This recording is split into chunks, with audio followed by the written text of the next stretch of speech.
This is getting out of hand. According to the Wall Street Journal, Americans are still spending like there's no tomorrow, with the average consumer splurging on events, concerts, vacations, and experiences, all while they're quickly running out of money. Essentially, for more and more Americans, the economy has gotten so bad and future prospects so hopeless that they've shifted to an attitude of reckless spending now, since it can't possibly get any worse. That's a huge problem. After hearing various stories of blowing down payment money at bachelor parties, financing $10,000 Maui vacations, and spending retirement contributions on fine dining and luxury handbags, let's discuss exactly why this is happening, how this is about to have some serious repercussions throughout our entire economy, and what you could do about this to come out ahead. Because most people don't realize that there are some very easy ways that you would be able to save a lot of money very quickly. And everything that you need to know is right here in this video in the next 15 minutes. So, to start, if you thought the situation was bad, chances are it's a lot worse than you're expecting. This article starts by saying that despite rising interest rates, higher inflation, and shrinking savings, American spending has not slowed down. Instead, it's skyrocketed. Why is that, you might ask? Well, according to economists, a tough housing market has more consumers writing off something they'd historically save for, while the pandemic showed the instability of any long-term plans related to health, work, or day-to-day life. So, they're spending on once-in-a-lifetime experiences because they worry they may not be able to do them later. This includes one millennial who, instead of saving for a house after getting engaged, splurged on Taylor Swift tickets and a $3,500 bachelor party trip to Ibiza, because I might as well enjoy what I have now. Another millennial couple decided to go $10,000 into credit card debt to fund a Maui vacation after quitting her job, and being quoted as saying, "We didn't have the money, and we were like, let's just do this anyway." Or how about this other couple who diverted their retirement savings into a bucket list fund, which has been used to try fancy restaurant tasting menus and buy a dream designer handbag. So, what on earth is happening? Well, the Wall Street Journal did some investigation, and according to the people who are spending like there's no tomorrow, these are the reasons why. First, there's a good job market. This means that the average American is more comfortable about being able to maintain their income in the event of a downturn. And the good news is that objectively, the unemployment rate is now one of its lowest levels ever in history at 3.7%, which is almost near the 5-decade low of 3.4%.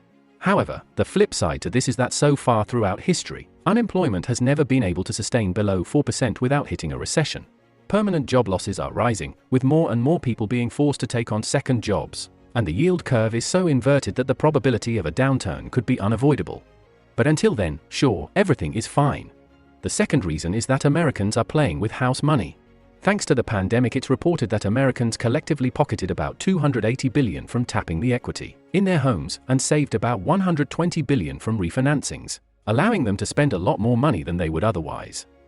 How, you might ask? Consider that prior to 2020, the average mortgage interest rate was somewhere around 5%. But after they lowered interest rates to zero, homeowners were able to refinance those rates to record low levels. And that adds up quickly.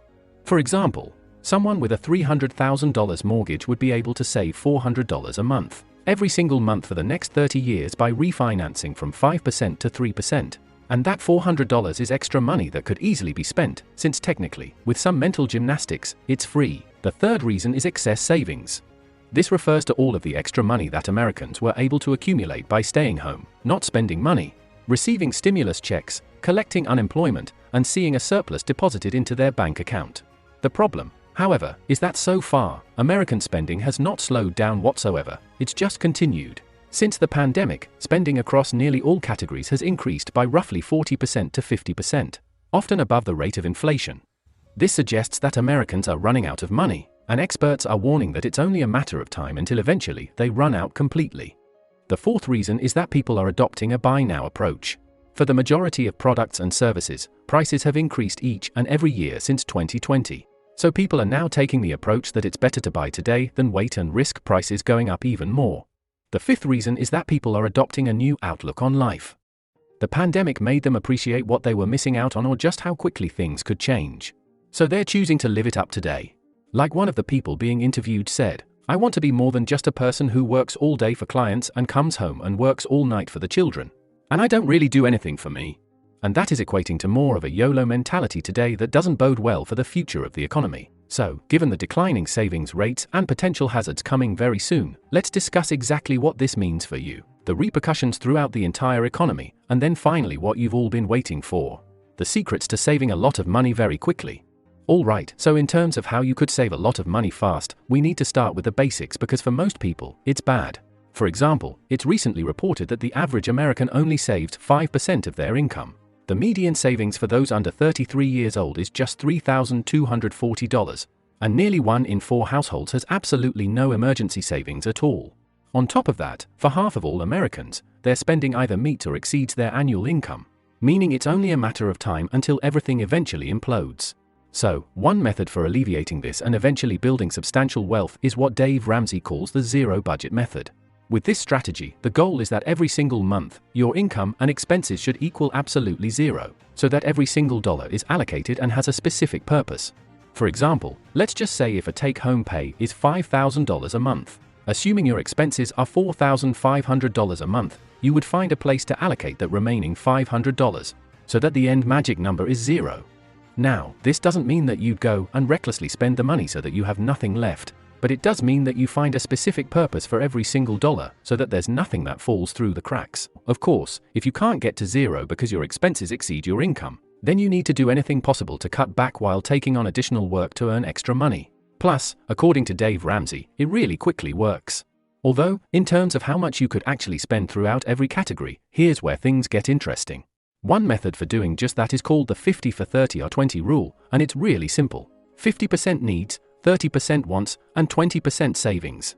Basically, half of your overall budget should go to the absolute necessities that you can't possibly live without. This could include the cost of rent or mortgage, health insurance, food, utilities, minimum cost of debt payments, or the cost of maintaining a vehicle. To find this number, just go through your expenses line by line and ask yourself for each one, can you live without it?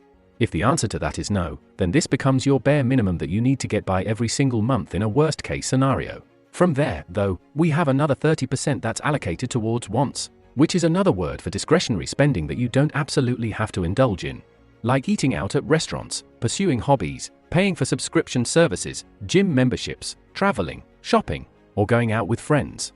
This could also include the cost of upgrading some of the needs categories like living in a nicer place, driving a nicer car, buying more expensive groceries. In other words, if you could technically downgrade or find the same thing for cheaper, it goes here. And lastly, we have the final 20% allocated towards savings and investing. This includes the money that you put away towards an emergency fund, maxing out retirement accounts, or paying off debt above the bare minimum. The benefit here is that if you could just stick with the 20% savings rate, you could theoretically be able to retire in 37 years with no changes to your lifestyle whatsoever. And that is a lot better than most people are doing. Although, in terms of how you could actually accomplish this, or achieve financial freedom significantly faster without resorting to eating rice and beans for the next few decades, here is my approach, and I have a feeling it's going to help you out tremendously.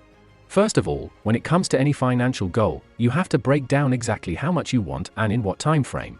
For example, if you want to save an extra $10,000 in a year, on the surface, it seems a bit daunting. But when you break it down to $833 a month, to then $27.40 a day, to then $1.40 every single hour, it seems a lot more actionable. After you do that, though, number 2, you have to start immediately. I know this seems common sense, but you would be so surprised how many people come up with a goal, they break it down, they get super excited about starting, and then absolutely nothing. You have the most momentum in the very beginning when you're excited about starting something new, and then once you actually start, that momentum is difficult to break. So use this as your reason to start right now. Third, in terms of starting right now, it really all begins by itemizing your expenses. Like, here's the thing. Anytime you set up a new financial milestone, you need to understand exactly where your money is going. And if you don't track your expenses, it's kind of like navigating a car through a brand new city in 2005 without MapQuest or a cell phone. And as we all know, that's usually a disaster. All you need to do is make a free account with any money tracking platform like Mint or Rocket Money. And from there, you'll be able to see all the money that goes into and out of your account. Not to mention, with 20 minutes of work a week, you'll be able to better pinpoint all the random miscellaneous expenses that just continue to add up over time that you never really pay any attention to. Let's talk about cutting back. In terms of what to expect, one survey found that it was the easiest to cut back on the following 10 spending categories: alcohol, credit card interests, clothes, electricity, cigarettes, heating or AC, unreturned items, convenience, and the lottery. A really simple strategy is to look around to see if you can find the same thing for cheaper. Take car insurance, for example. Car insurance is something we all get because we need to and because we don't want to be stuck with an expense accident. It's not something we derive enjoyment or pleasure from, so the only thing that matters is the price we pay and how much coverage we get. With 30 minutes of work, I pretty much guarantee you could find the exact same coverage for less than you're currently paying. From there, take a look at your internet and cell phone bill. There are also basic services for which you can easily find a cheaper provider. There are so many different alternatives right now that could save you a ton of money. Just apply this to everything that you spend money on. And sometimes just calling and asking for a discount is all it takes to begin cutting back. Trust me, most companies will go a long way to retain a loyal customer, even if it means giving you a 30% monthly discount. At this point, I want to provide you with an alternative if you're not willing to cut back, and you don't want to resort to eating rice and beans every night. You need to make more money, it's as simple as that.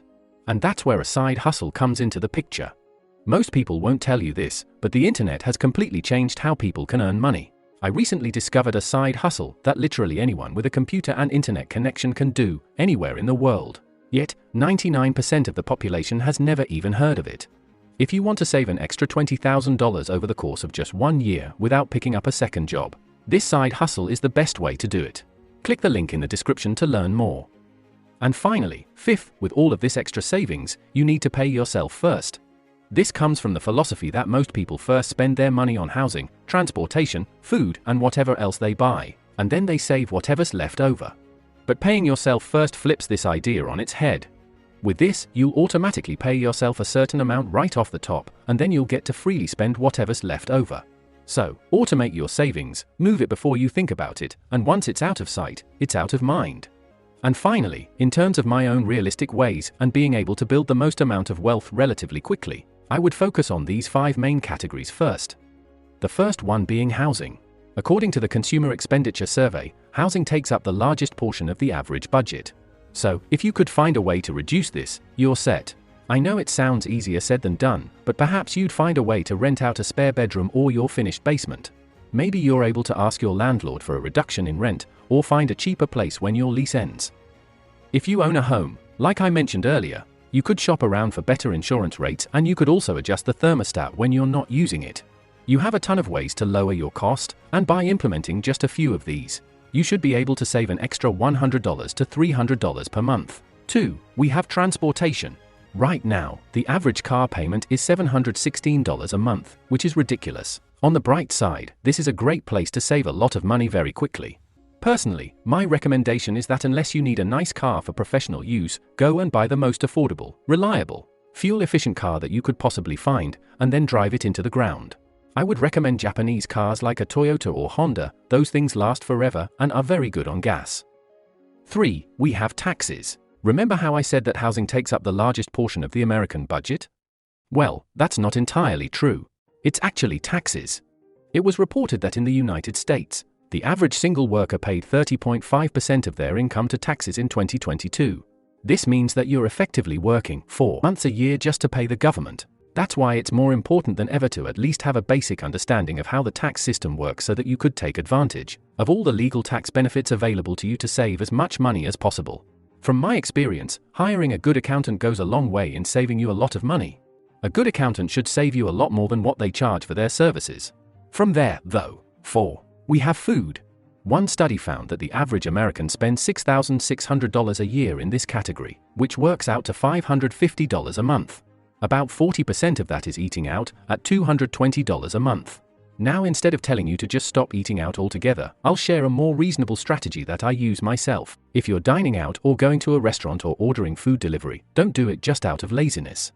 However, if you want to go out with friends and family once a week or so to an affordable place that you could budget for, by all means do it, but stop lazy spending.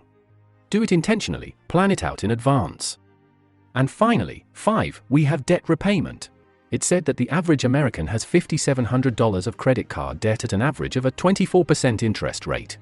That is $114 every single month that you're not paying off your bill in full. So, instead, take the approach of doing anything you can to cut back and then taking that money to pay down any credit cards. Once that debt is paid off, you're gonna have the entire amount left over to then save and invest however you want. But until you're completely out of debt, paying this down should be your biggest priority. The risk of not doing this, on the other hand, is that you're going to be completely at the whims of the economy, the job market, Fancy marketing aimed at constantly trying to get you to part from your money, and the danger that your entire financial future is basically a heads or tails coin flip of whether or not you're going to run out. That's why it's so insanely important to start planning for the future. Save money today, don't spend more money than you make, even though people at the Wall Street Journal tend to glamorize it. Now, watch this video showing up on your screen. You'll love it.